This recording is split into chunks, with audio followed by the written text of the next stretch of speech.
말세지만이다. 이렇게 많은 사람들이 얘기합니다. 그 뜻이 뭡니까? 말세는 말세인데 말세 중에서도 제일 끝부분이다. 마지막 부분이다. 그런 뜻이에요. 얼마 전까지는 예수 믿는 사람들만이 이 말세지만이라는 말을 썼어요. 말세라는 말을 썼어요. 근데 요사이는 예수를 믿지 않는 사람들도 많이 이 말세라는 말을 써요. 왜 그렇습니까? 일어나는 일들을 보니까요. 많은 말세를 얘기할 수 있는 그런 일들이 많이 일어나지만 일어나는 일을 보니까 말세가 많다. 그 중에 하나가 여러분 날씨잖아요. 어저께 온도가 몇 도까지 올라갔습니까? 거의 100도까지 올라갔어요. 서울시를 얘기하면 36도까지. 에어컨을 틀어놓고 자는데요. 에어컨을 틀어놨는데도 얼마나 더운지. 자다가 깨고 자다가 깨고. 여러분 NOAA 영어로는 노아라고 해요. 뭡니까? 미국립기상청이에요. 그 미국립기상청에서 얼마 전에 두 가지를 발표했어요. 첫 번째가 뭐냐? 지난달 6월달과 이번달 7월 두 달의 기온이 1880년 이후에 가장 더웠다. 그런 발표를 했습니다.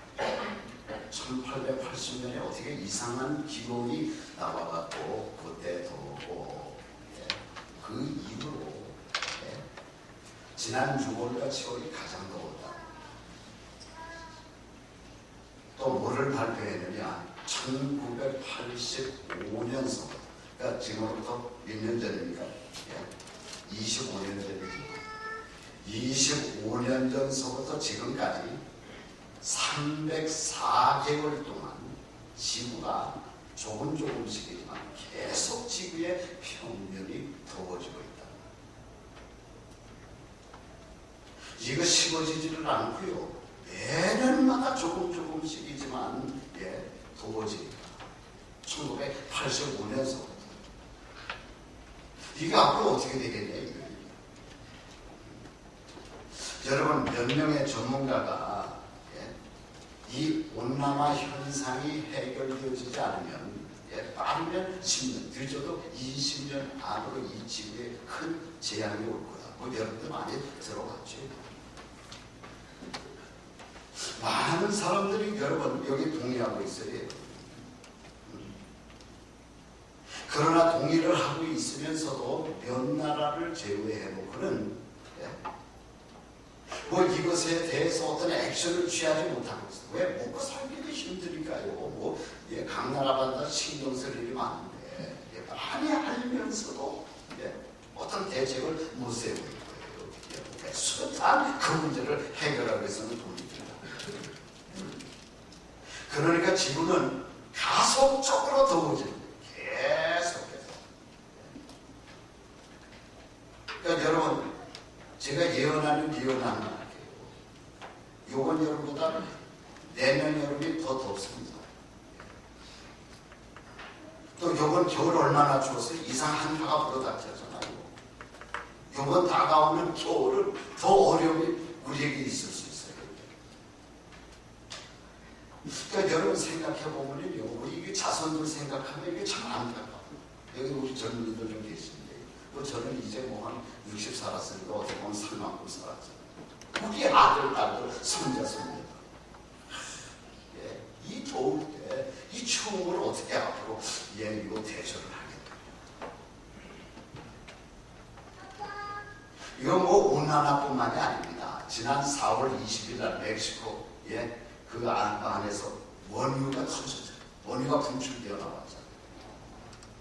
그래갖고 뭐 멕시코만 그 미국 해역 일대가 완전히 초토화되어 버리고 제가 기록을 보니까 그동안 지금부터 3일 전까지 흘러나온 기름의 양이 어느 정도냐 7억 리터가 흘러나왔다. 그 그런 보고가 나왔어요. 여러분 시독이 통일이요. 그게 여러분 바다에서 흘러나왔으니까 생각했어요. 그 일대가 완전히 초토화되거든요. 그런데 놀라운 사실은 이런 위험성을 안고 있는 지역이 전 세계에 530개나 돼요. 예. 또 다른 데서 또 그런 사건이 벌어지게 되면 이게 그러니까 이런저런 이유로 온 지구가 실험하고 앞으로 어떤 일이 벌어질지 모르는 거예요. 여러분. 오늘 마태복음 24장 25장 말씀은 예수님이 직접 말세에 대해서 얘기하신 내용입니다. 예수님이 이 세상 종말이 언제 오느냐, 예수님의 말씀을 압축하면 두 가지. 첫 번째로 14절 말씀. 내용이 뭡니까?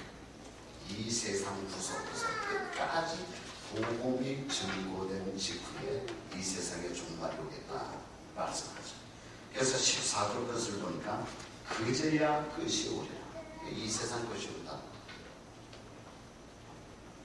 여러분 전 세계 여러분들이 몰라서 그렇죠. 지금 12만 명의 선교사들이 퍼져서 전 세계 나가서 복음을 증거합니다. 심지어는 아프가니스탄, 이라크 같은 나라, 요 몇 년 전까지만 해도 선교사들이 들어갈 수 없는 나라였어요. 하나님의 여러분 뜻이 계셔서 부시 대통령이 여러분 침공했잖아요. 결국 뺏었잖아요. 결국 그 이후로 미국 선교사들이 여러분 암암의 수많은 선교사들이 아프가니스탄에 들어가고 지금 이라크에 들어가서 복음을 증거하고 있어요. 그런데 아직까지도 선교사들이 들어가지 못한, 복음을 들어보지 못한 지역이 있다. 그 지역까지 이제 복음이 증거된 후에 이 세상에 종말이 오겠다. 두 번째는 누가복음 21장 20절 말씀 보니까 예루살렘이 이방인의 군대에 에워싸인 것을 보던 그 멸망이 가까운 줄을 아는 주님이 하신 말씀. 여러분 이제 머지않은 장래에 텔레비를 통해서나 혹은 신문기사를 통해서 지금 이스라엘의 수도인 예루살렘이 어떤 외국분들의 침략을 받아갖고 포위가 되어졌다. 많은 성경학자들은 거기에 등장하는 이방인의 군대들은 아랍군이다. 아랍연합군이 될 수 있겠죠. 그렇게 얘기를 해요. 어쨌든 아랍군이 됐든 러시아군이 됐든 어떤 군대들이 이스라엘을 쳐들어가서 그 나라의 수도인 예루살렘이 에워싸이는 포위되는 것을 여러분들이 텔레비를 통해서 보거나 신문을 통해서 보게 되면은 이제 말씀하신 대로 이 세상 끝이 왔구나. 그렇게 아시면 돼요. 그런데 진짜 중요한 것은 예수님이 언제 오느냐가 중요한 게 아니에요. 이 세상 끝이 언제 오느냐가 중요한 게 아니에요. 중요한 게 뭡니까? 말세를 맞이해서 내가 지금 현재 어떻게 살아가고 있는가. 이게 중요한 거. 예수님의 재림을 앞에 놔두고 우리의 죽음을 앞에 놔두고 내가 지금 현재 어떤 삶을 살고 있는가. 내 삶이 중요한 거예요. 자, 그렇지만 말세지만에는 어떤 삶을 살아야 됩니까? 어떻게 살아야 돼요? 우리 잘 알죠. 깨어서 기도하라. 잘 알는 말씀. 무엇보다 열심히 사랑해라. 잘 알고 있는 말씀이죠. 여러분들이 너무나 잘 알고 있기 때문에 내가 또 말씀드리고 싶지 않아요. 그런데 우리들이 잘 알고 있는 것 같으면서도 잘 알지 못하는 말씀 한 군데가 있어요. 거기가 어디냐? 베드로전서 4장 7절 말씀. 어떤 말씀입니까? 거기 보니까 만물의 마지막이 가까웠으니 그러므로 너희는 정신을 차리고, 정신을, 사도 베드로가 하신 말씀, 정신을 차리고. 말세 때는 정신 차려야 되는 거예요. 정신.